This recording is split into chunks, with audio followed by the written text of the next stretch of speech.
As we promised, this is the start of the explanation on the usul al-thalatha, the three fundamental principles. As you all know, it's a booklet, not a book, a booklet on Tawheed. And we've mentioned it many times. It's very small in words, but has some great, great meanings. These meanings no one can be ignorant of. Scholars have always discussed this book and taught it among the first that is taught in Tawheed. And if you really look into the three principles, what he means about those principles, they're in reality the matters you're going to be asked about in your grave. So you need to know really as best as one knows those three principles. And you need to apply them. So when you're asked about them in the grave, you quickly go through them, inshallah ta'ala. We start gradually because knowledge in Islam is to be taken gradual. You don't wake up overnight a alim or a sheikh. Ibn Abd al-Barr in his book al-Jami' said, Az-Zuhri said, Man rama al-ilma jumlatan, ذهب عنه جملة. إنما يطلب العلم على مر الأيام والليالي. Ibn Abd al-Barr in his book al-Jami' said, whoever seeks to get knowledge in a lump sum overnight, it leaves him, knowledge leaves him, it ends up leaving him in a lump sum. Knowledge is to be attained slowly over days and nights. Knowledge needs patience, it needs persistence. It's a step-by-step process.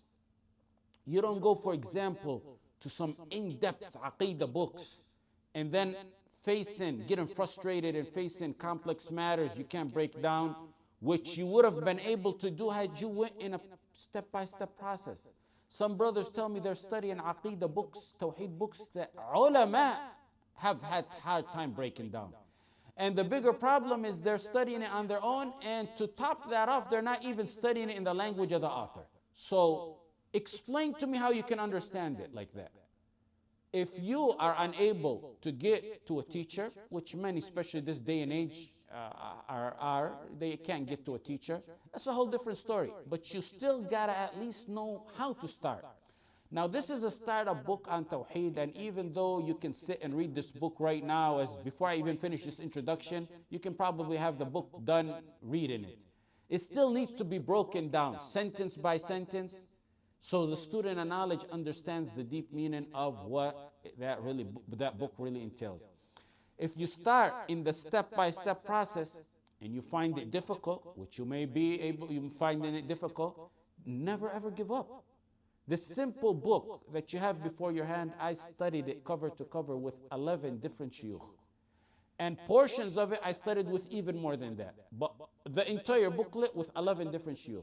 Al-Khatib al-Baghdadi in his book Al-Jami' narrated, a student of knowledge went to the shuyukh of hadith to learn. He found knowledge of hadith is very difficult. He got frustrated and he said, this is not for me. One day he was walking, casual walk, and he seen water dripping on a stone, maybe a spring.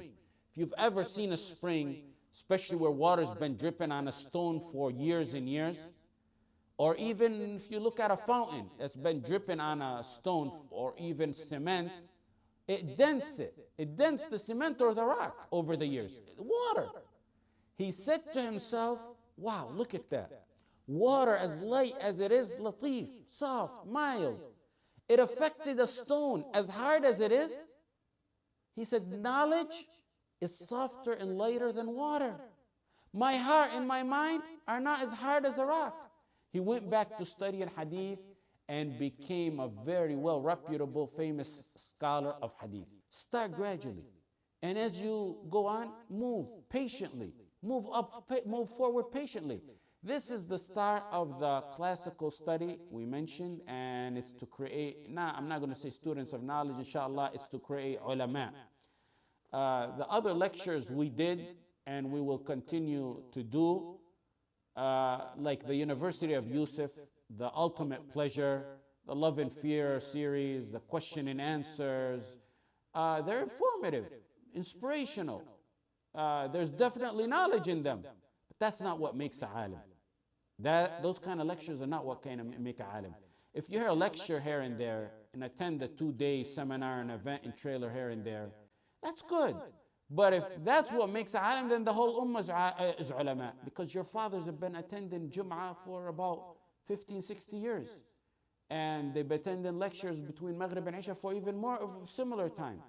There's a structured study to becoming a student of knowledge in alim. There's uncountable number of benefits in studying Islam in the classical way. This is a step-by-step process that will encompass the Medina program, inshallah, and even more than that, bi'idhnihi ta'ala, if Allah blesses us to continue. The next issue. Many people, and I really say it with no exaggeration, alhamdulillah, from all over the world, they want to come and study with you, with us, especially from UK, Europe, parts of the US, and even some Arabic countries. And I, as you know, we don't have resources in a very well-established place to accommodate such a number of students yet. My father has taught me and done so throughout his career never to charge or take anything for da'wah, whether it may be a marriage or seminars or lectures or classes like this or even more than that. So you can study with us through the internet until Allah finds us a way out. Why I mention this is because many ask, is it the same as studying with you? Back in the day, the students of knowledge had 3 levels of studying. The first one is as-sama' al-mubashir, immediately learning from a sheikh. Those who are attending, that's sama' al-mubashir. That's the best. The reward in itself for that is immense. Then you got the next one is al-wasita, between you and the sheikh is a mediator. So if one of you goes and conveys this whole message to another person, that's wasita. You were the mediator between me and that person you taught. Some used to do that, especially businessmen or farmers. They used to do that. They would take turns in learning and teaching each other. The third one is wijada. Wijada is to find a book written by a sheikh and study it from it. Now, where does learning from, for example, from a sheikh on YouTube come in? In my opinion, it's higher than number 2. It's a little bit higher than number 2 because you're not learning through a mediator. You're learning from the sheikh, but you're learning possibly through the internet.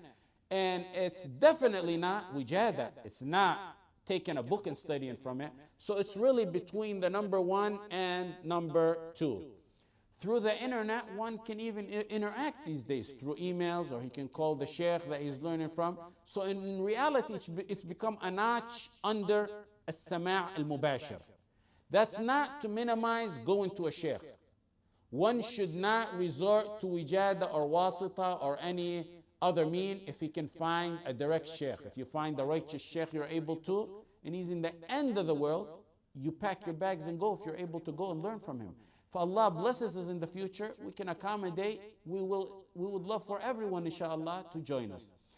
Learning from a sheikh in person has its benefits also, like you see his private life, you see his manners, you see his attitude, you see his ibadah, you see how he reacts to things.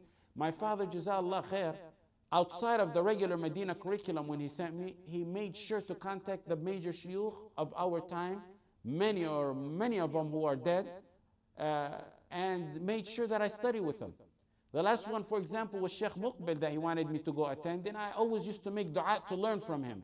But I wasn't able to go to Yemen, in Sa'da. He was kicked out of Saudi in the late 70s, and I wasn't able to go to Yemen. So subhanallah, in the year 2000, he came to Los Angeles, California to get medical treatment. I immediately headed there and stayed with him in his house.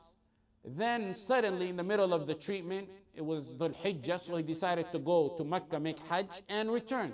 And when he went to Mecca, an article broke out in California, some newspaper, that Sheikh Muqbil, who's a radical, who's this and that, is in United States, how they let him in. So immediately the embassy in Saudi revoked his visa. And I say, inshallah, that was possibly from my dua, because right after, a few weeks later, he died, rahmatullahi alayh. So I think, inshallah, I always think of it and say, alhamdulillah, it might have been my dua that he came all the way from Yemen to LA for medical treatment. I learned from him, then he went back, and shortly thereafter he died. So if you can pursue a reputable, righteous sheikh who fears Allah and is not a low-life, deluded, sellout modernist, or promoter for the kufr or kuffar, or those who work for governments, if you can find that, then surely go ahead and learn from him and follow him even if he's in the end of the globe.